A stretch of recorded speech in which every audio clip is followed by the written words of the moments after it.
Good morning, everyone, and welcome to my backyard. I'm outside today, and the sun is shining. There's no rain in the forecast till later, so I'm out here sharing with you today, and I'm so glad you joined me. You know, I'm an ordinary woman, an ordinary lady that is living this life in this world that is continuously changing. And I don't know what taps you on the shoulder. I don't know what nudges you. Um, there's so many things that try to grab onto us. In these days, we're trying to keep busy. Uh, we're not here in Ontario. We're not able to go and do the things we used to do. I'm not seeing my grandkids regularly, and things have changed. And different things motivate people. Some people are motivated by exercise. Yep, we're walking more. It's something to do. It's in the doing sometimes that our minds get taken off things. So I'm not sure what nudges you. I know that people are jobless, people are homeless, people are depressed and oppressed, and there's so many things that draw our attention and want to tap us on the shoulder. It's a struggle every day to get up and move on. But I'm going to tell you that who I want to nudge me today is God. The Word of God is God's living Word. His truths are in His Word.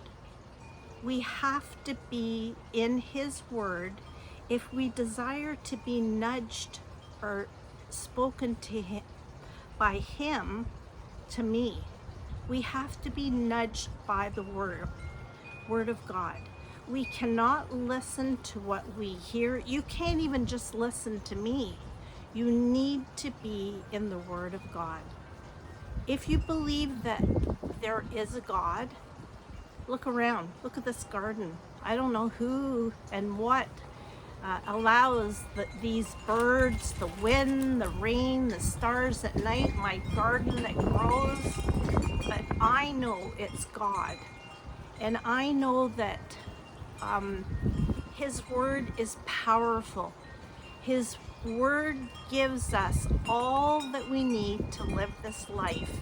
And I encourage you not to listen to me, but to be in the Word of God.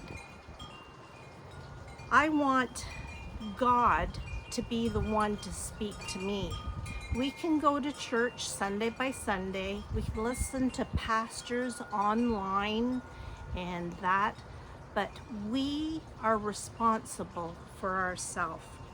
We are responsible to know what God says is good, right, and holy. We're responsible. When I come before the throne of God at the end of my days, God's not going to say anything about what other people said to me. He's going to ask me how I applied the Word of God to my life and how I lived obediently for Him.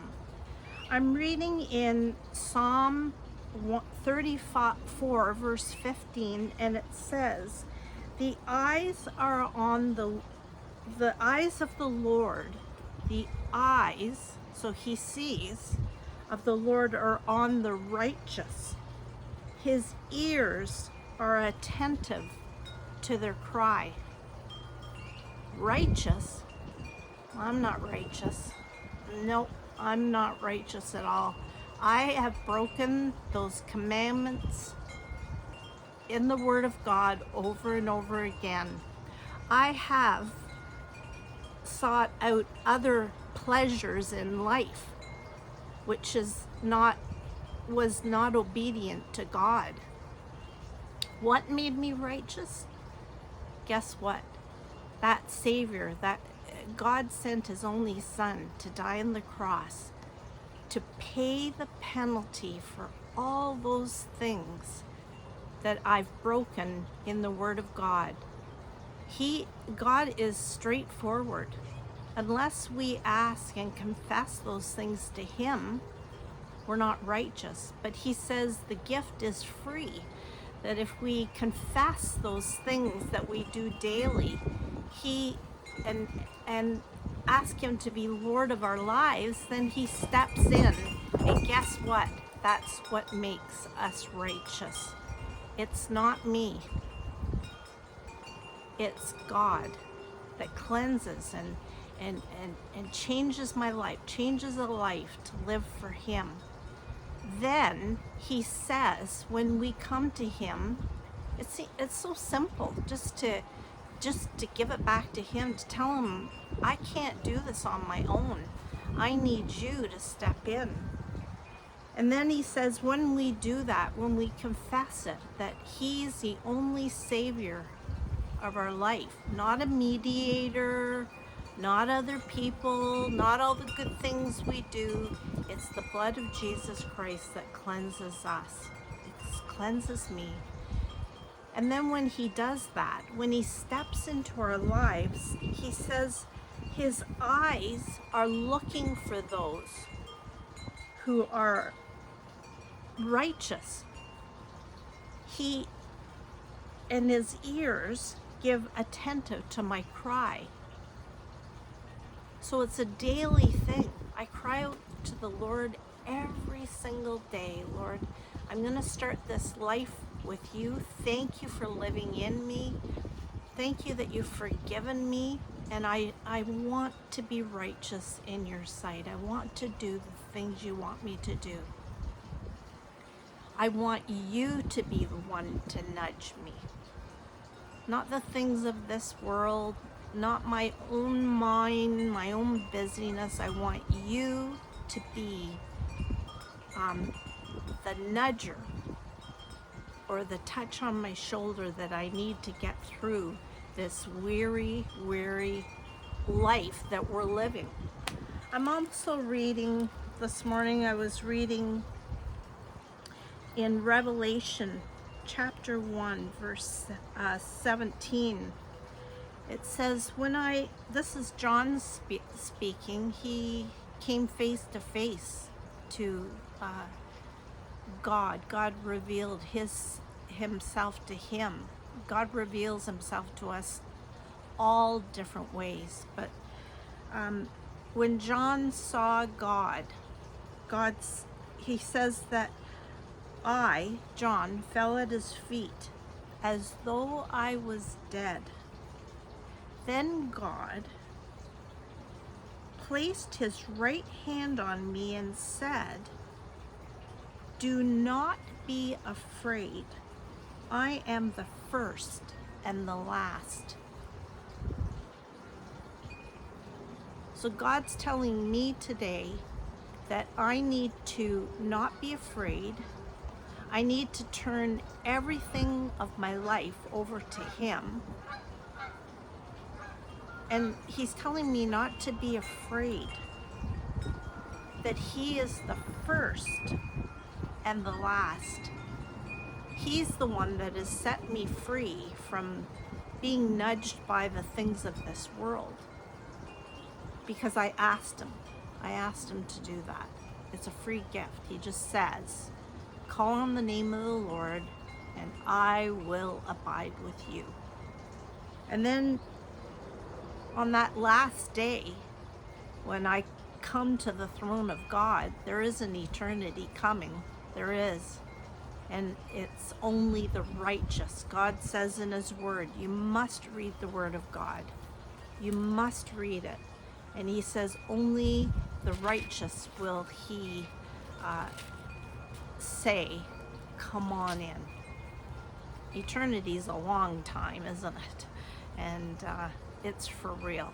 John saw it. God gave us his word so that we could read everything from beginning to end. And God says he is the beginning and the end. And those that have trusted in him, those have been touched by him, those that have been nudged by him, those that have decided to follow him, he'll say, come on, you're one of mine. You're the righteous person that I've saved, and I've forgiven you for everything on that cross. He shed his blood on the cross so that I might come to him. I hope this makes some sense to you. I talk to you from my heart, and as God leads me, and sometimes things make sense and sometimes not, but I want you to be nudged by God. I want you to claim him as your Lord and Savior to get through this weary, weary world. Nothing else is going to get you through today or whatever is unfolding in this world. You can be busy with all kinds of things, but in the end, will it matter? That song, when it's all been said and done, there's only one thing that matters. Did I give my life to you, or did I live my life for myself? Good works won't get us there. It's who lives in my life. That's what matters. And I pray that you would just call out to the Lord. He knows exactly everything about you. He's got eyes to see and he's got ears to hear. He's real. And so may he be real in your life today, whatever you do. God bless you. And please, any comments or questions, just ask and I'll try my best. But please, get yourself into the Word of God. It will change your life. God bless.